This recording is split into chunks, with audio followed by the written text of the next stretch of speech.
Oh, good afternoon, people. Happy Monday. I hope you had a good weekend and that your new week is off to a good start. Well, as we all saw in the news, Ron DeSantis dropped out of the Republican primary. So that leaves Donald Trump and Nikki Haley, otherwise known as the Orange Man against the neocon. Barring something really strange happening, I think that it's pretty much a lock for Donald Trump as far as the Republican nomination goes. It's not to say something weird can't happen, but it's a safe bet he's going to be the nominee. Um, Now the speculation is going to be on who will be his running mate. As I said in a previous video, I think Tulsi Gabbard would be a good candidate, especially if the Republicans want to not lose the educated women who live in the suburbs. That's a necessary voting block for them to have. And if he chose somebody such as she, it would also give him some very good foreign policy advice. She has long opposed the endless military industrial complex and constant wars all around the world. She's a little left for my taste, but I respect her. She is the type of person who's willing to listen to reason, and I think she'd be a good candidate. Other people are talking about Carrie Lake from Arizona and that woman Lee Stefanik from upstate New York. I don't think that they're necessarily bad, but if he wants a female on the ticket, I doubt very much he would go with Nikki Haley. That's really going to alienate a lot of his base. And people who think that a lot of leftists will vote for him if he chooses Nikki Haley as his running mate, I don't believe that for a minute. Speaking of leftists, you have the Democrat convention coming up in Chicago this summer.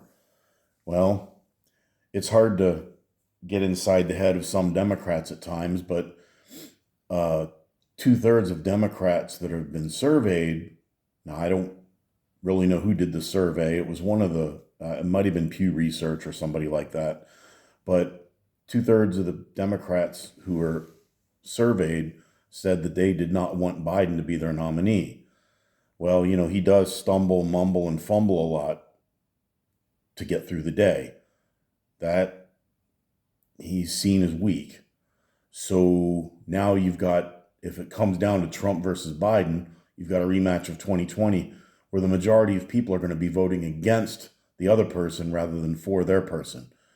If you don't believe me, just go up to your average Democrat and say, give me 3 reasons why you're voting for Joe Biden without mentioning Donald Trump.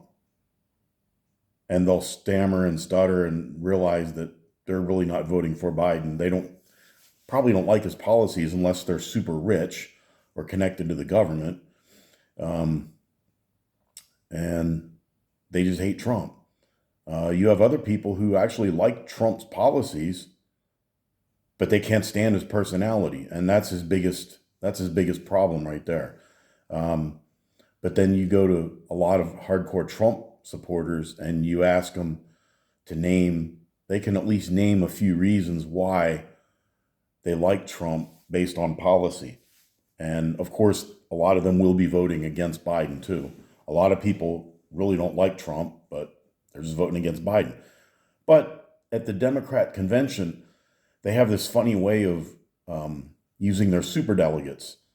And that's how they basically screwed Bernie Sanders out of the Democrat nomination in 2016, and they short shrifted him in 2020. I'm not really sure how it works, but they have these ways of awarding superdelegates that can knock off somebody who should have. Bernie Sanders probably should have been the legitimate nominee in 2016 instead of Hillary Clinton. But everybody knew he'd never win the general election. And same thing in 2020. And a lot of people thought, well, Biden, he's been around a while. He's got experience and blah, blah, blah. And, well, he's been around too long. So, yeah, that didn't work out so well. But would Bernie Sanders have made a better president than Joe Biden? I don't think so, but some people do. At least you got to give Bernie credit for something. He's an old neo-Marxist from way back when, but he's always consistent.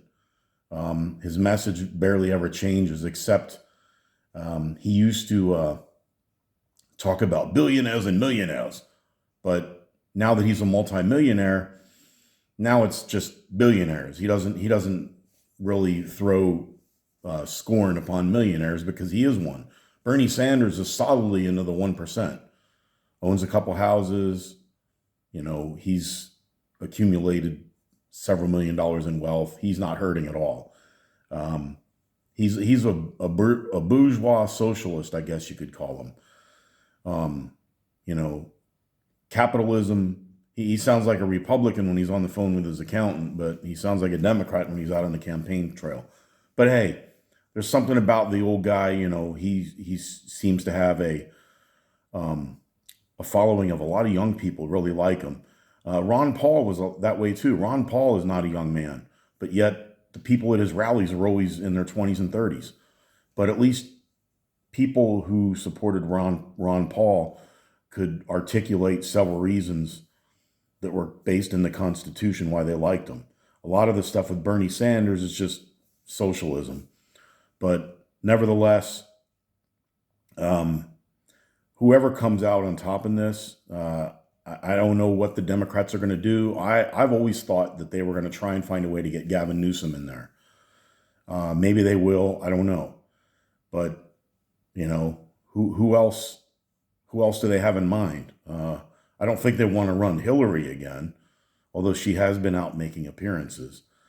I follow a lot of what the Libertarian Party does, and they have some interesting candidates: Chase Oliver, Mike Termott, Lars Mapstead, and a fourth guy. I can't remember his name, but Jacob Hornberger. And then there's one other person whose name escapes me, and they have serious disagreement with each other on some issues, but on other issues, they all have a similar perspective. I like a lot of what the Libertarian Party stands for. Just the problem is if they're not included, if their candidate is not included in the debates, it's almost for naught. A possibility that could happen if it's Trump versus Biden and the election is really close. And let's say an independent third party or libertarian candidate picks up two small states in a plurality. That means that Biden or Trump and whoever the Democrat nominee will be won't achieve 270 electoral votes. That will throw the election into the House of Representatives, which is majority Republican. But there's a chance that you will have each state represented. Each state only gets one vote. It's not like the House of Representatives where California has 48, New York has 30, Florida has 25 or whatnot. When they do this, it's a really bizarre process, but the House delegation from each state, I believe, will pick the person that they would vote for. So each state has equal representation in who they would choose for the president. But the vice president, it's not like a ticket. So if let's say it's Trump and Tulsi on the Republican ticket, and they don't get to 270 votes, the House of Representatives could choose a completely different person to be president, and then somebody from another party as a vice president. It's kind of bizarre. I've read through it a little bit. It's kind of confusing, but there is a procedure laid out. And I doubt that'll happen, but it is a possibility. But as far as the libertarians are concerned, if they're not in the debate, like with the Green Party, the Libertarian Party, the Democrat Party, the Republican Party, with their candidates all engaged in the debate on stage, they're probably never going to get above 3 to 5%. That's just political reality. People want to vote for, people will say, well, I really like their ideas, but they can't win. And it irritates you if you're a diehard libertarian to hear that, but nevertheless, that's the sentiment of where it usually comes down. People are like, well, like Gary Johnson. I voted for Gary Johnson in 2012 and 2016. Full disclosure. I was very enthusiastic about him. I thought he would have made an excellent president, but he wasn't invited to be in the debates. And Jill Stein from the Green Party was not invited to be in the debates either. Now, the two of them did have a after hours debate with each other, which was quite entertaining and informative. Now, I think Jill Stein and the Green Party are nuttier than a fruitcake. They can't even say how they would pay for anything they want to do. But nevertheless, if they have worked hard enough to get ballot access to be on the ballot in enough states to win 270 electoral votes, their candidate should be on the debate stage. I would never vote for Jill Stein, but she had every right to be there in 2016. I know the Green Party ran Howie Hawkins in 2020. I am not sure the Green Party had enough ballot access in enough states to win. But Jo Jorgensen in 2020, the Libertarian Party nominee, she should have been on the debate stage with Trump and Biden. It's this red team versus blue team stuff. Just, it's gone on long enough. Everybody talks about breaking up the duopoly, but everybody's so afraid, well, if I vote for a libertarian, it's going to mean Donald Trump will win. Or, well, if I vote libertarian, it's going to mean Joe Biden will win. Yeah, that's a chance you take. But to me, the only wasted vote is one you don't cast or one that you throw behind a candidate you really don't like. I'm not making any endorsement in this race. It's too early. I don't know. I'm a libertarian-ish independent.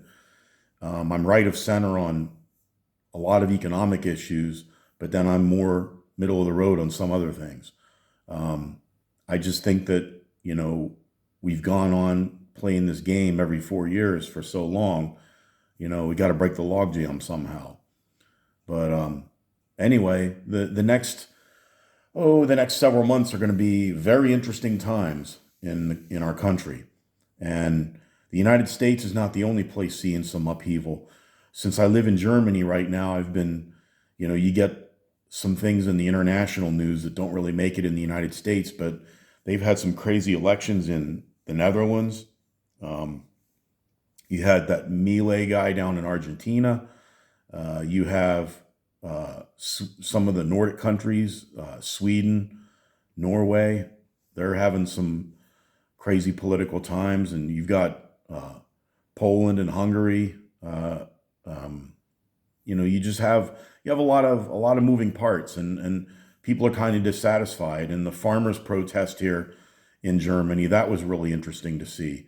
The German government seems to be really screwing over the farmers and apparently the truckers. And without farmers and truckers, life would be pretty miserable for you wherever you live. We need farmers and truckers and people who produce energy a lot more than we need politicians. But wherever you live, the next 2024 is going to be a very interesting year.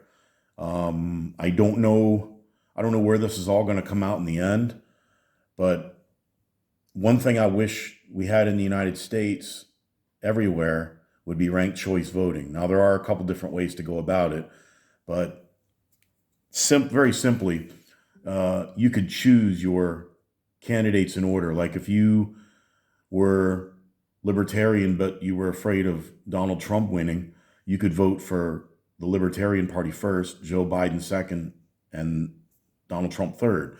If you were a conservative and you really liked the libertarian message, but you were afraid you'd be wasting your vote and enabling the Democrats to win, you could vote the Libertarian Party candidate as choice number one. You could vote choice number two, the Republican, and choice number three, the Democrat. There's a couple different ways they can do ranked choice voting, but if you look it up online, you can read about it. It's kind of like the flat tax. There's a little bit different ways of going about it. But anyway, I've rambled on enough. I wish everybody a happy Monday. And, if you watch the news, or if you don't watch the news, you're uninformed. if you do watch the news all the time, you end up being misinformed. So just be careful when you see some of these websites. Make sure you check them out. Don't just go to CNN or Fox or Newsmax all the time. Check out, MSNBC. Check out The Atlantic. Check out Jacobin. Check out The Federalist. Check out Breitbart, because they're all going to put their own little spin on things.